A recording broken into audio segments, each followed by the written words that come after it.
Hey guys, it's Sunday, which means we are at an active recovery day for At Home Fitness with Coach A.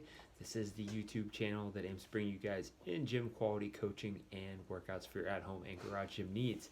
Now, when I say active recovery, what I'm referring to is moving more than likely, but not moving in the context of a workout that we are going to have to recover from in and of itself. Let's talk about who should be doing this and how you should be doing this. If you haven't worked out a significant number of the last 6 days, then feel free to grab one of the workouts from the rest of the week and perform it for today's workout.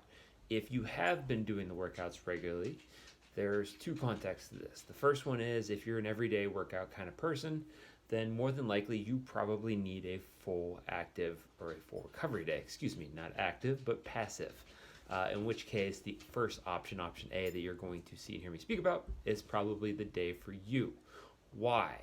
Because you're spending the whole week breaking down muscular tissue.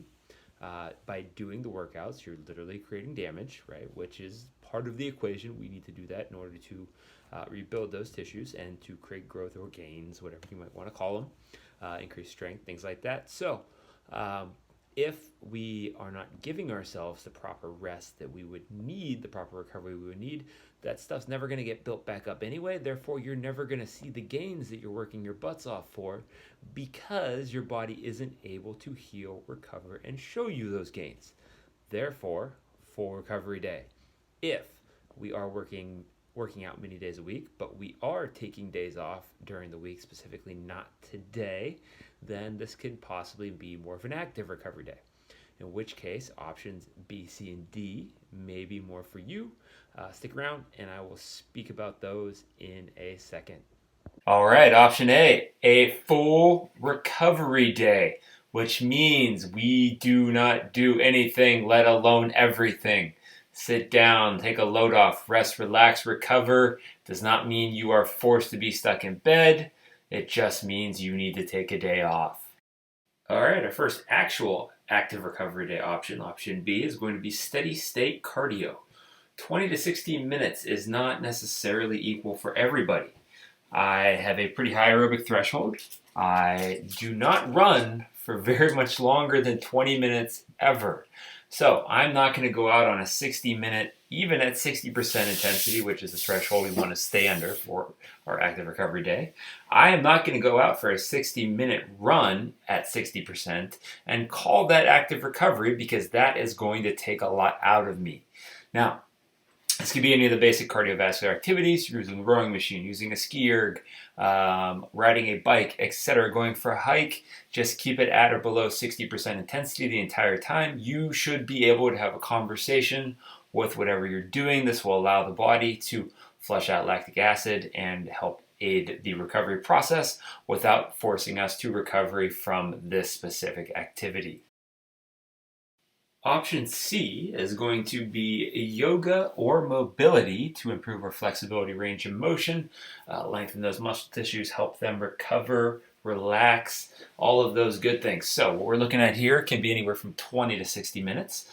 60 minutes might seem kind of long, but if you guys are going to a slow-paced yoga class, that is probably going to last 60 minutes anyway. Now, it can be in a class atmosphere, such as a yoga studio, or it can be alone at home.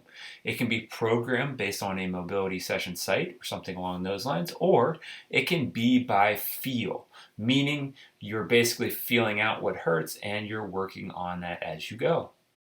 All right, guys, our last active recovery option here, option D, is going to be called performance care. Performance care is a term that was started by Active Life that essentially means we are working on the quality of movement that our body can perform by focusing on things that improve range of motion, increase our flexibility, maybe some light aerobic cardio activity. You could see some light running, rowing, quality ski erging, stuff like that here. You can also actually see some strength work, specifically geared towards promoting balance, uniformity, things like that. Maybe we have a stronger right hip than left hip. That's one of the things we could work on here. Maybe our quad and our step ups are off. So we're stepping up much stronger on our right leg than we are on our left. Maybe we lack range of motion on one side versus the other. You might see some mobility or flexibility movements here. But basically, this is kind of like a quality AMRAP, if you will. You're going to go for about 20 to 30 minutes, mostly because anything beyond that, you're probably just working on too many things at once. But it can obviously go longer. But the idea here is, what do I need to do to promote recovery, to increase my range of motion improvements, and also allow myself to move better tomorrow and the rest of the week versus today?